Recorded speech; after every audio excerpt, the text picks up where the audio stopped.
Assalamu alaikum warahmatullahi wabarakatuh. What's going on, family? How you doing? Peace and blessings to you. Hope everybody is having a really, really good Wednesday. Man, it's been a heck of a week for me, just productivity wise, trying to get things going.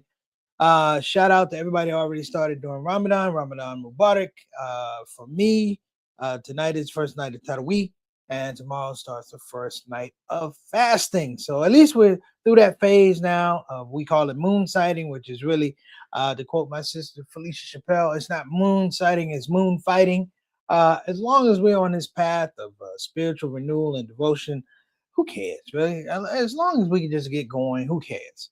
Today's topic, Ramadan 2026. What have we learned since Ramadan 2025? I kind of thought about this topic because our Ramadans now are very, very symbolic of protests. They are very, very symbolic of the fact that we have a curriculum, if you will, a spiritual orientation to conduct ourselves a particular way. And now it takes on even more care, more importance, even more merit, because these are the things that sustain us. The world is the world. You know, I say that all the time. The world is the world. It doesn't matter whether you're a believer or not. What you have to do is have a foundation. So when you look at the world, you see fairness, you see dignity, you see equity, you see mercy, you see gratitude. You know, these are things that are missing in our political levels. They're missing in our social media outputs. You know, I think the thing that I enjoy about Ramadan is just the fact that it gives you the spiritual breaks to slow down. A fast in and of itself is not a fast where you're starving. What you are doing, you are getting to the bare necessities. There are people, and we know this, there are people who, for lack of a better word, are unhoused, they're unfed, that the reality of Ramadan is just basic survival. Moving from place to place, trying to find sustenance, trying to find shelter. This is a full time job. So this is the workout, if you will, the spiritual workout, the spiritual jiu-jitsu, our dietary somersaults, in the idea that at the end of 30 days that we have a certain vision of clarity that we did not have before. Our topic, Ramadan 2026. What have we learned since Ramadan 2025? It is a loaded question. It is a loaded question. I pondered this question a lot myself as I see the world. You know, I think it's interesting that my ideas about Ramadan matured a lot over the last couple of years because I see the suffering in the world.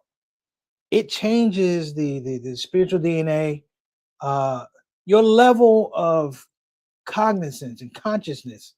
You know, it creates, if you will, for lack of a better word, that your spirituality, that the thing that connects you to Allah subhanahu wa ta'ala, has to be keenly tuned and strategic to navigate this world. Right now, I wasn't Muslim all my life. I was Christian. Let me say this about Christianity. Christianity did the same thing for me when I was a child. All right. When I grew, what happened was I ran out of answers that the things I was seeing as an adult, as an emerging adult, 17, 18, 19, I didn't see the answers that fulfilled my question. They didn't satisfy my query about how I was going to live life. And even more important, how I was going to live life and how I was going to be able to benefit from the people around me. How were they going to be able to benefit from me? So look, we're going to take a quick break and we're going to be right back. Don't you move. We're talking about Ramadan 2026. What did you learn from Ramadan 2025? If you're in the chat rooms, if you're on IG, if you're on YouTube, Get in that box. Comment. Tell us what you learned from 2025. I'm going to be filling in a couple of blanks on my life, or personal life. I'm going to be filling in some blanks on political life. I'm going to fill in some blanks on entertainment life. And I encourage all of you to fill in blanks too. We'll be right back.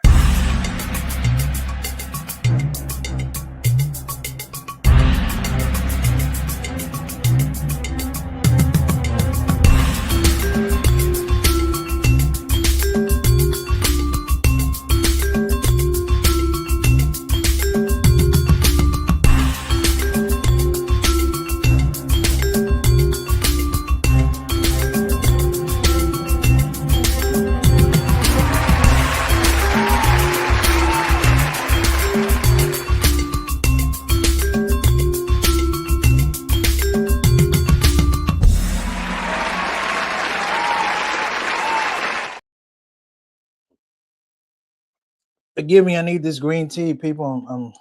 I'm trying to heal from within. In fact, I drink a lot of green tea during Ramadan. It calms my system down.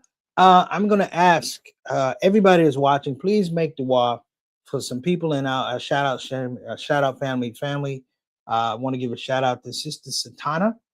I'm going to ask everybody who's out there. We know Sister Satana is a exec producer extraordinaire. Without her, the show really doesn't go. In fact, without her, we wouldn't even have this show. But something befell a family member, and the family member needs those du'as. They need those prayers. That is my sister. That is your sister. She comes on the show religiously. She doesn't ask for anything, and she just comes because she enjoys the community that we built over the years. So we need that community to pray for her and her family member, that there's recovery, that she feels better, that she gets back to, she's better than she was before. And I want to make that case. Also, we had another loss. Jesse Jackson. We lost Jesse Jackson a couple days ago. I'm gonna talk a little bit about Jesse Jackson because I do have a small, if you will, Ramadan story about Jesse Jackson going back to, like, it's funny. He's amazing. So there's a copy of him. I don't even know if you guys know he hosted Saturday Night Live. My friend Doug Robertson sent me a copy of him hosting uh, Saturday Night Live. But I'm going to ask everybody, all my prayer warriors, all my dua warriors, please direct those prayers to New Jersey for my sister and her family member. I'm not going to say which family member because I don't give out her business, but for her family member, I don't ask anything. I'm just going to say, please do that for her. And really sends all love to the Jesse Jackson family. Jesse Jackson has been, they always say he's a polarizing figure. He was a chaotic figure. You know what he was? Jesse Jackson was a guy who was really, really hell-bent and grounded on the fact he had to get things done. We're not saying that he always had the right political nomenclature to get things done, but he reacted on things. And I have to say this, he had a visceral and emotional reaction to injustice. And I think some of us lose sight of that. That was what it was in the civil rights. See, we don't have people from the civil rights in this space anymore. Jesse Jackson's passed away. I think our last remnant may be last two, Andrew Young and Reverend Al Sharpton, who was considerably younger than Jesse Jackson. But I think the activism, because they saw the world at a particular place, they saw the world and they said, listen, this is not the world I want to leave for my children. And that spirit of activism, the willingness, if you will, to go out and commit to, I won't stop till this stops. I won't end to this end, is something we haven't seen in a long time before. We were distracted. Okay. Let me get some love for the people in our area. Let me see. Oh. Okay, we got some folks in there. Cool. This is a new feature. I want to give a shout out. Sister Reed, she says, hello, family. Assalamu alaikum warahmatullahi wabarakatuh. Sister Reed, good to see you. Want to give a shout out. Johnny L. Thomas, wa alaikum assalam warahmatullahi wabarakatuh. Hey, Ramadan starts. Prayers start tonight. Fasting starts tomorrow, JT. I'll be in touch with you. My main man, Eric. How you doing, beloved? All the way from Sal Kakalaki wa alaikum assalam rahmatullahi wa barakatuh. Brother Bilal says that he and sister Sonia Dalton Salahuddin are in the building. You should be in the building. You know, we're all doing Ramadan tomorrow. So I appreciate you, of course. And this is our sister from Houston. Wa alaikum assalam rahmatullahi wa barakatuh, Queen. Good to see you. Thank you so much. Sister Naja, beautiful sisters, always in the right place, doing the right thing. My main man, Altaf Rashid. Wa alaikum assalam rahmatullahi wa barakatuh. We call him Mr. 6 o'clock.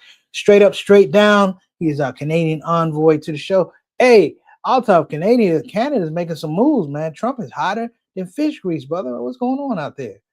Okay. And we got just a few people.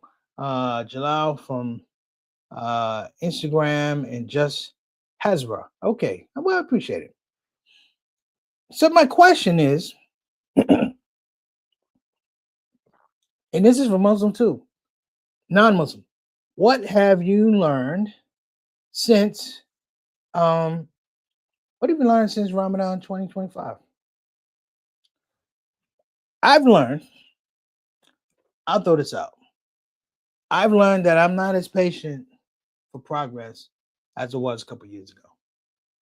I learned that I want a sense of urgency in a lot of things that I want, not just for myself, but for people around me. I want good for the people around me. I want to see people around me win. And since last year's Ramadan, I don't want to wait. I don't want to wait. Everybody who's on this platform right now, a long-term shout out show family, you know, I want good for you. I want prosperity for you. I want the best for you. And if something happens to me that's good, I want it to happen to you, especially all of you that have been with us since day one. And people on Instagram, I feel the same way too. I feel like we've gotten a little lackadaisical in terms of demanding what we want. It's two things to this. If you demand what you want, the person you demand it from has two options. Either they could give it to you or they cannot give it to you. Let me explain that. They could give it to you or they cannot give it to you. Now, the idea of giving it to you does have conditions. But the idea of not giving it to you gives you pause. That pause is why you're not giving it to me. Do you have it? And the third thing is, do you have the capability or the capacity to give you what I asked for? A lot of times what I find is these people don't have capability. They don't have the bandwidth. And that's the magical illusion in a lot of regards. People don't have the bandwidth. And that's why I like Ramadan, because, you know, Ramadan is so much about bandwidth. It's about creating a layer over top of something that, you know what, maybe you weren't able to do it that well the last time, but this time there's the space, there's the opportunity. You know, nobody sees you during Ramadan.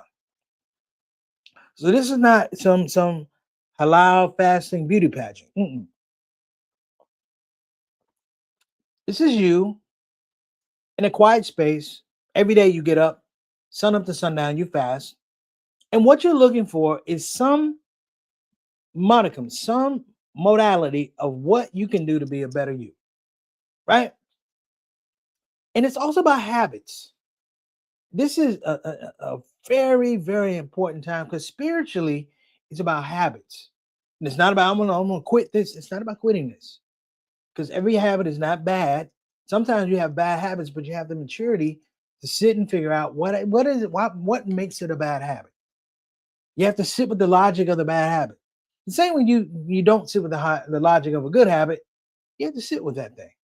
And you have to figure out, where did it start, right? What I mean when it started is like, where did it become a routine that was acceptable behavior? Even in that space, as I think back to 2025, I've spent the last years breaking a lot of bad habits and spending time trying to create new good habits, nurturing new good habits. What are some of the things you guys have gone through? You know, I'm talking up here, but I wanted to be clear that, you know, we do have good habits. We do have abilities to do all these important things, you know, and we don't necessarily have to wait to a Ramadan to do this. It's just that this is a staging area. They always say, you know, there's 30 days, Shaitan is locked up and he can't post bail. But it seems like everybody goes, Shaitan is locked up. And then the Zionists go, I take it from here though. All right. So I'm sorry, that was funny. Um, so there's other people need to be locked up for 30 days too. I won't mention no names, but here's the thing I want us to be clear about. And I mean this from very, very deep place, particularly for people that really, really know me well. And then some of you people, you know me through comedy. I wanted to know that, the personal touch of dua that I've received, people wishing me well, people wanting to see me win in particular situations, people who pick me up when I didn't even know I was down. This is the magic of this time. My brother JT is on here. JT has been fasting with me. I would say the last, I don't know, 10 years. It might even be longer than that. And JT's not Muslim, but he's better than a lot of Muslims I know. And why I say that is because he looks for the good of himself in his time. That he presents the idea, or he represents the idea, that everybody can have their own version of Ramadan, their own version of cleaning themselves up.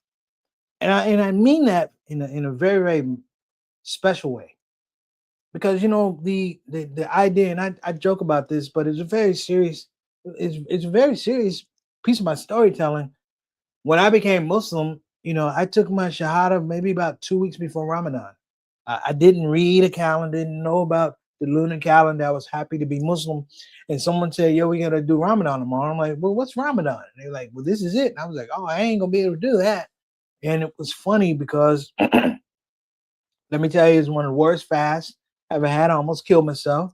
I didn't know what I was doing. I didn't know to go to the masjid when the sun went down. I had two jobs. I was working them. I probably dropped darn near about 30 pounds. Um, and even not doing that, there was a sense of pride because in my heart, going through this process, if you will, called Ramadan, in my heart, I had in my mind, and in my heart that Allah smiled a little bit on me. And this devotion, he said, "You know what? Thank you." Not that Allah has to thank us for anything, but just the appreciation, just the show of loyalty, just the show of gratitude. Now, this comes again. I'm not knowing about Sunnah. I'm not knowing about Hadith. I'm not knowing about a lot of things. All I know was somebody said, "Do it for Allah. Do it for Allah." And then somebody said, do you know what Allah has done for you? I said, "I don't have that kind of time to talk, but do it for Allah for 30 days. So herein lies the esprit core of what I'm about to talk about. This time of Ramadan 2025, I began to ask questions about what people and situations are around me that mean good for me. Who is in my space that means good for me? I'm going to ask you to ask the same question. Who are the people in your circle of influence that really mean good for you? 2025 was an interesting piece because there were some people who were very integral in my life, but I had to let them go because I knew at a certain point that we had matured in the maturity levels. One went this way, one went that way, and it happens like that. But I think this piece, as you get into Ramadan, you really begin to look at who has it in their heart that they want the best for you. Who is it that, and it's not so much about core values. That's the thing, because we all have our core values. Who is willing, and in some regards, to suspend the core values, to educate you, to I want to say liberate some of your behaviors so that you can be the best that you can be, and create an environment, because that's what the masjid is about during Ramadan. It is not about this spiritual slim fast as we talk about. It is that there is a core of people, and as Ramadan carries on, the devotion in the midst of fasting, the devotion gets deeper. I had a friend of mine, we didn't talk probably about 25 years. We fell out over something something major, but he lost his mom. And I remember I spent a month or two trying to figure out how to call him to wish condolences on his mom. Because as you know, as bad as the fallout was, we hadn't talked in a long time. I didn't have his number. I didn't have his cell phones and stuff like that. This is almost funny. We fell out before there was cell phones. How about that? Or pretty close. But my point is, and I'll be very clear here, that his mother showed so much love to me in college that when I heard it through the grapevine, she passed, and it hurt my heart. It hurt my heart because I knew that she knew that her son and I were not talking. And so um, someone gave me the number and I called. And I just felt so bad that my friend had lost his mom, but she was like my mom. She helped me get through college and parts of high school and comedy. And she was so loving and giving. I remember getting on the phone. He said his name. And I said, "Hey, man, this is Preach." I said, "Hey, this is." I didn't even get to Preach. He goes, "Hey, Preach." And as grown men, we sat on the phone crying because we felt so bad. We cried as grown men because our behavior was reprehensible, especially connected through the love of this woman that we both love. Well, we need to get back to that feeling place.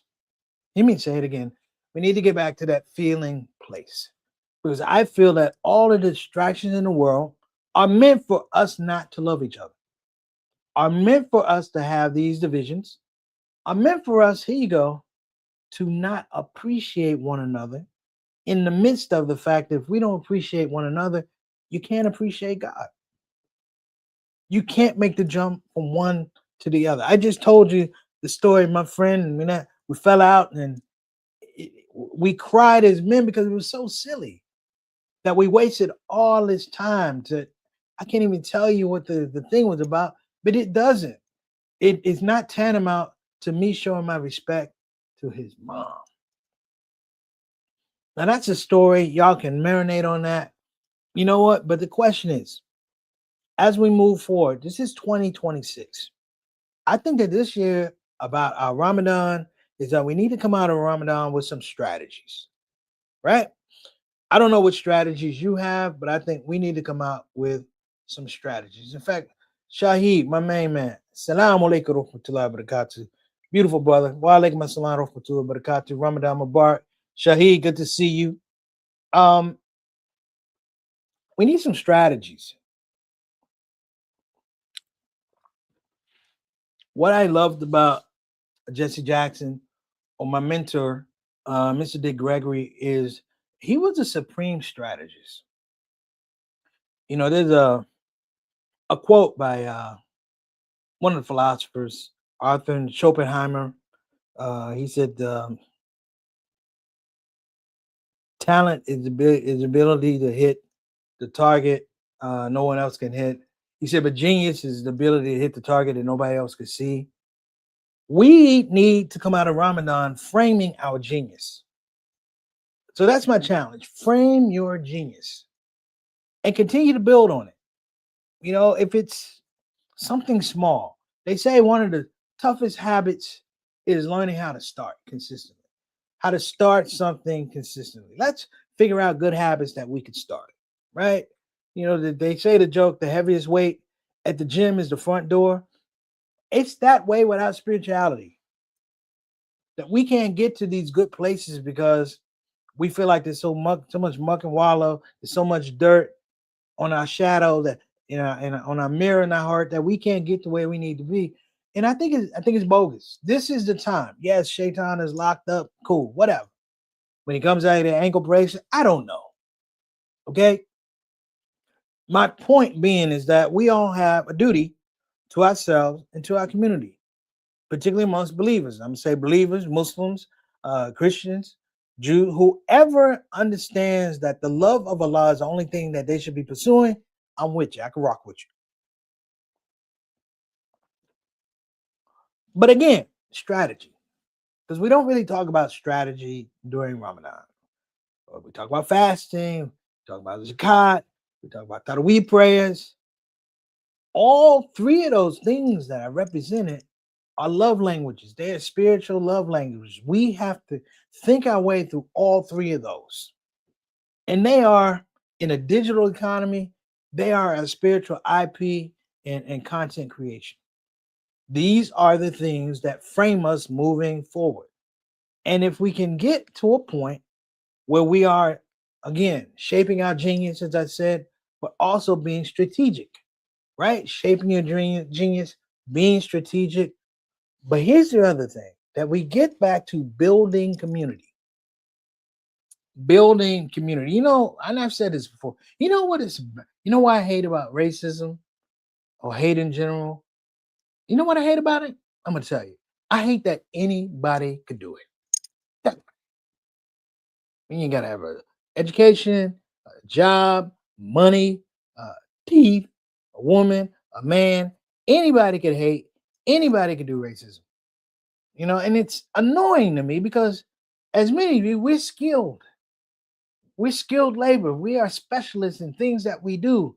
And it bothers me to see somebody who's skilled in nothing presenting themselves as an expert. They've done nothing in their lives. They've created nothing. They've grown nothing. They developed nothing. They are, which is, sorry, MAGA, I'm going to shout it out to you. They're nothing. You know, the day that MAGA starts fasting, I'm scared. But we know that's going to happen, right? But I'm going to tell you why MAGA and all these people are so afraid of the power of the believer. Because when you get to the power of the believer, it's put up or shut up. It's put up or shut up. It's like a fight. All of us have been in a fight. All of us probably been in a fight. And it comes a time in a fight where the talking and the threats and da-da-da and the posting and posturing, it ends. We're going to get to it. What I found is these people, particularly during this spiritual time, they've never been able to get to it. They've excelled at posturing. They've excelled at arguing and debating. But in the end, they ain't going to fight. The end, they ain't going to put up no dupes. That's the way it goes. People say, do you love Prophet Muhammad? Peace and blessings be upon him. Absolutely. You know why? Because he was a man of peace, but he wasn't no punk. He loved and he was generous, but he go to war. We need to capture that balance because that was his genius. That was his modality. We talk about Prophet Muhammad, he was unlettered. Yes, he was unlettered, but he wasn't unloved by Allah subhanahu wa ta'ala, and shared these things with us. And here we go into Ramadan, and this is the wrap up if I can get to it. We got a couple more people on Instagram. How you doing? Salima, Yasmin, how you doing? Coop 8990, Abastani, Ty Mystical, Assalamu alaikum, Nah Breezy, Remote Ramadan, join. Thank you so much. Let me add this as we get to the end. Number one, work on your genius. This is a perfect time. Work on your genius. The modality that creates, I want to say, parallel success, parallel community to the people around you. Earlier, I said you got to get back to hanging out with people who want good for you. That's the community you want. So stop trying to save people that don't want good for you, because they will, and I guarantee it, they will try to take away your genius. That's number one. Two, come out with a strategy in Ramadan. Come out with a strategy in Ramadan. What is it that you want to achieve personally, professionally, socially, economically, financially? What is it you want to achieve? And it should be in the scope of this spiritual time. Last part, Ramadan Mubarak. Inshallah, see you next week. Assalamu alaikum wa rahmatullahi wa barakatuh. Preacher Moss.